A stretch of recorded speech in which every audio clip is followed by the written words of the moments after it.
Uma boa tarde a todos e a todas, né? Eu gostaria que efetivamente nós pudéssemos festejarmos em conjunto esse feriado do dia 21 de abril, feriado de Tiradentes.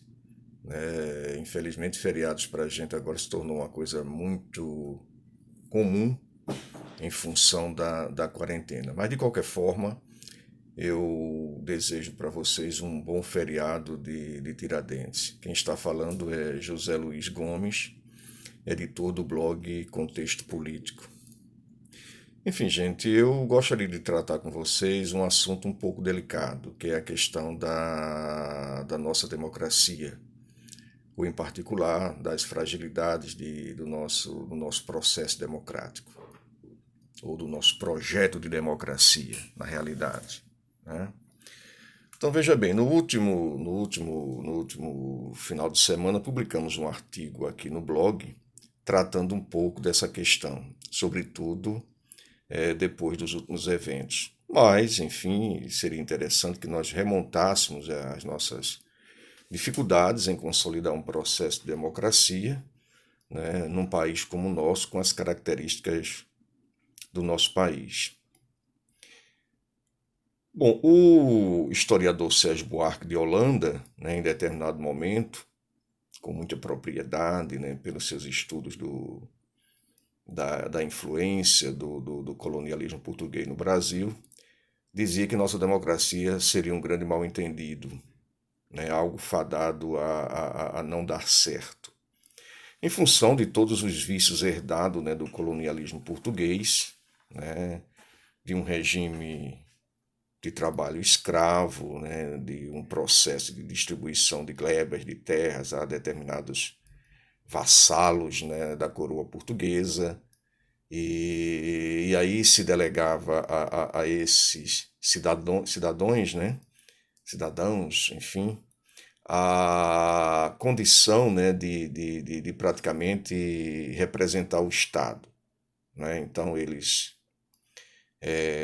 eram juízes, eles julgavam, eles assumiam a condição de delegados, né, de coronéis com plenos poderes, isso com o olhar complacente da coroa, né?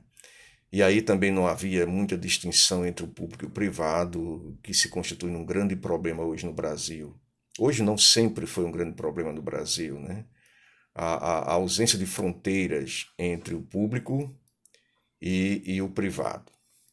Mas, enfim, essa questão é tão séria que unia, né, até essa questão da discussão sobre a viabilidade de nossa democracia é tão séria que conseguiu unir, né, pensadores até de uma certa forma díspares, né, como o próprio Sérgio Buarque de Holanda, aqui já citado, e o próprio Gilberto Freire, que considerava que a experiência sadomasoquista realizada no Brasil praticamente inviabilizaria qualquer projeto de democracia. É, eu gosto muito, né, de fazer referências a algumas expressões que são emblemáticas, né, sobre o país, que demonstram um pouco, né, as nossas dificuldades. Uma delas é do sociólogo francês Claude Lefort, que afirmava que a democracia ela precisa ser ampliada, né? Uma democracia que não se amplia tende a morrer de inanição. E me parece que a nossa democracia ela tem alguns momentos estanques, né? Que ela tem algumas situações onde ela esbarra, né, na necessidade de conceder direitos e garantias, né, espaços de cidadania a determinados segmentos sociais, e aí efetivamente a elite, né, aciona seus aparelhos e toma o poder, né? É uma democracia efetivamente, né, fadada a essas possibilidades, né? Sempre foi, e me parece que não existe outra possibilidade de pensarmos a democracia brasileira. Há um outro cidadão, né, um cientista político polonês que escreve bastante sobre esse assunto. Claude Lefort não me parece que tenha sido uma especialidade dele escrever sobre a questão de democracia.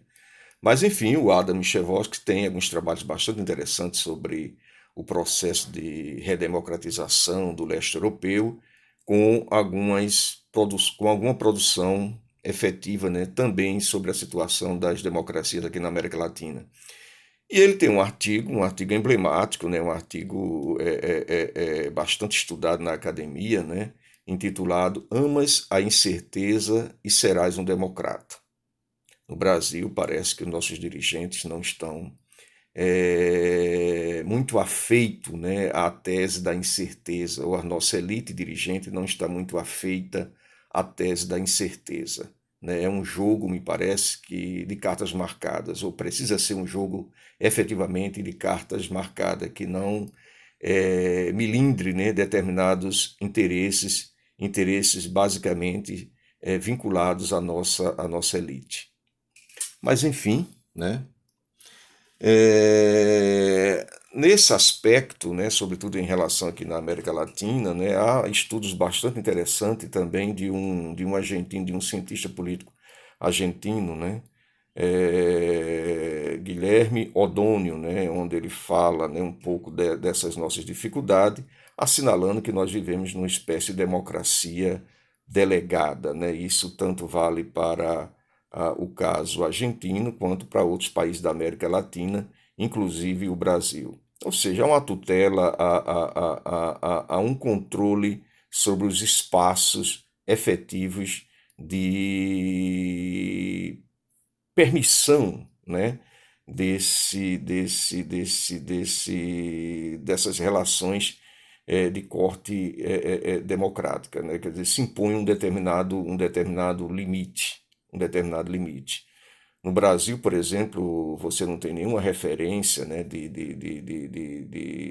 instituições que tratem um pouco dessa memória, algo que se conseguiu avançar bastante, por exemplo, no Chile, na própria Argentina, né, do Guilherme Odônio, entende? Instituições que se preocupassem em fazer um pouco esse resgate histórico, né? Resgate histórico daquele período sombrio que nós passamos, né? É o que se chamaria, talvez, de museologia da reparação. Enfim, nós não temos muitos espaços destinados esse objetivo. Há algumas instituições que mensuram, né, o grau das democracias no mundo. Uma delas é a Democracy Index. E, para nossa surpresa, né, recentemente que eu digo, né, do ponto de vista de análise de pesquisa, né, enfim, até o governo da presidente Dilma Rousseff, até um pouco, né, um pouco antes do governo da presidente Dilma Rousseff, havia ali um julgamento bastante positivo, né, do nosso processo democrático. Né, numa escala que ia de 0 a 9, nós obtínhamos a nota ali 7, entende? Quer dizer, um score bastante efetivo, né? Porque as eleições estavam ocorrendo de forma regulares, eram eleições limpas, existia o atendimento de determinadas demandas sociais, o reconhecimento de direitos de minorias, a liberdade de reuniões e manifestações. Enfim, uma situação, né, que levava, né, esses organismos a estabelecerem que nós caminhávamos muito bem. Pois bem, logo em seguida, 2013, né, eu não sei se esses dados estavam equivocados, né, ou enfim, alguns outros fatores devem ter contribuído para isso. Logo em 2013, nós começávamos então um processo ali de desmonte, né, daquele tecido democrático que estava em processo de construção. Né? Até mais recentemente, né, eu acredito que a gente possa pontuar isso nessa última manifestação que ocorreu agora no último domingo, quando centenas ou milhares de pessoas saíram às ruas, né, para pedirem uma intervenção militar e a volta do AI-5. Um ato assim bastante insano que eu me recuso a comentar. Me recuso a comentar porque, como eu trato aqui no editorial, é um processo de esquizofrenia coletiva, né? Quer dizer, as pessoas com o mínimo de bom senso já devem ter percebido isso, entende? Não sei como é que alguém pode pedir, né, a volta de uma ditadura ou de um AI-5, né? Então, talvez não conheça a história do Brasil, talvez não conheça os resultados disso, não saiba o que isso representou para o país, né? Enfim, eu me recuso a comentar, dada a impropriedade, né? Dada a absoluta inadequação e eu acredito até que uma atitude um pouco insana, insana. Bom, se espera de um dirigente que seja eleito pela democracia ou que participe do jogo democrático, né, que esse presidente, no mínimo, atenda a dois requisitos, né? A questão, por exemplo, da responsabilidade com o próprio jogo democrático, né? No sentido de preservar as instituições, no sentido de se colocar de forma efetiva, né, a respeitar os outros poderes, como o poder judiciário, o poder legislativo, né, que foram criados exatamente para estabelecer ali um equilíbrio de forças. Respeitar os adversários, né, que os adversários não são inimigos, esses adversários podem voltar a exercer o poder, e seria muito natural que voltassem a exercer o poder. O rodízio de poder é um dos requisitos fundamentais da questão da democracia, né? Então você não pode eliminar os inimigos, quem elimina os inimigos é uma tirania, não é uma democracia. Enfim, um outro fato, esse mais relacionado à questão da democracia substantiva, seria o atendimento às demandas de todos os segmentos sociais, quer aqueles que votaram naquele dirigente que ocupa aquele espaço naquele momento, ou outros grupos sociais que não necessariamente votaram nele, mas que igualmente integram a mesma nação, o mesmo país. Enfim, né, é a necessidade de se governar para todos, a necessidade de se ampliar os espaços, né, de conquistas, né, incluindo determinadas pessoas ou pessoas que estavam efetivamente excluídas na dinâmica social, né, na dinâmica produtiva, na dinâmica política, na dinâmica educacional. Educação, que inclusive é um dos fatores mais importantes nesse processo de consolidação da democracia.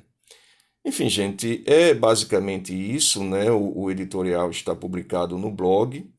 Eu aconselho a vocês a leitura, né? E num momento como esse, a gente não podia se ausentar desse debate, dessa discussão, né?